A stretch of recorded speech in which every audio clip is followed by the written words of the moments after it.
ก็ถือว่าบรรยากาศเนาะกำลังเบิกบานบนชื่นบรรดาทานแขกที่ไม่เกียรติท่านยิ่งทันทรายเพื่อนสนิทมิตรสหายจากทุกสารทิศเนาะบอกว่าอยู่ทั้งภายในและต่างประเทศ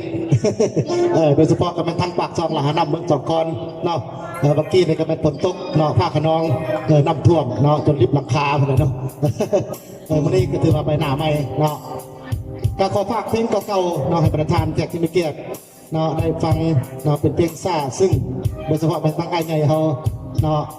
มาจากแคนาดาเนาะแต่ละปีจะเป็นมาเยี่ยมมายามเนาะขอให้มาทุกปีจนเราคิดถึงเนาะถือว่าบนลืมไรเนาะประเทศศาสตร์บ้านเมืองสมบัติเนาะเป็นพวกเป็นใหญ่ลูกหลานน้องนุ่งเนาะวันนี้ก็มีโอกาสมาพบมาพ่อกันอีกเนาะ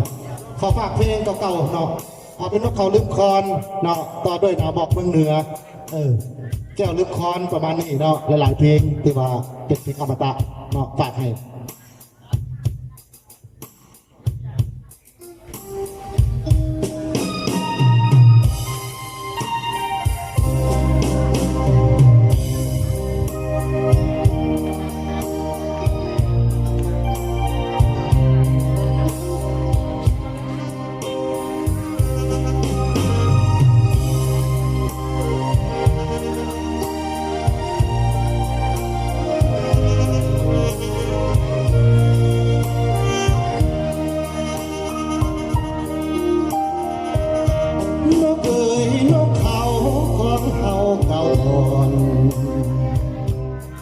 ภาคจากพ่อ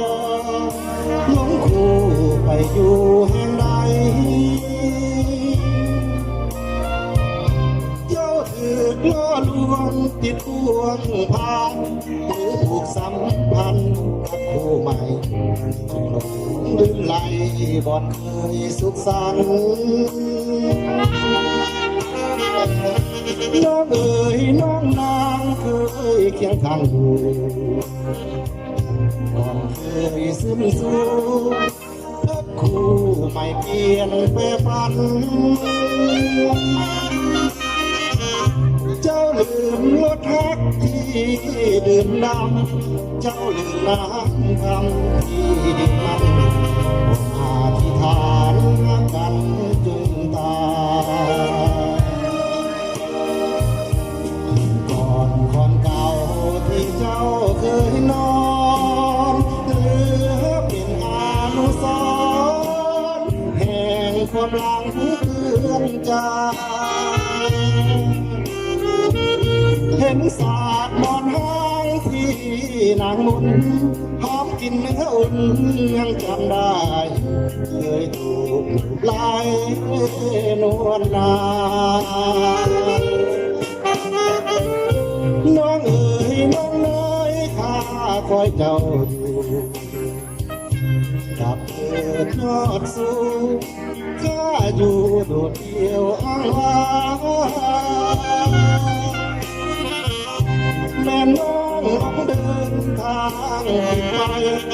จงหาหัวใจได้มองหาคนหลัง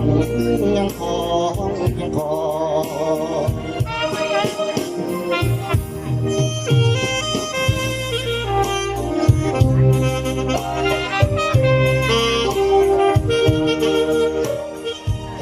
ปีใหม่เนาะพากันผ่านไป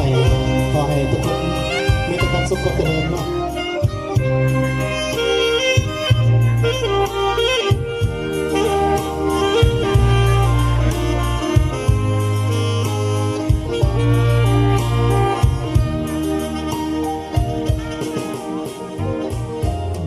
ก่อนคนเก่า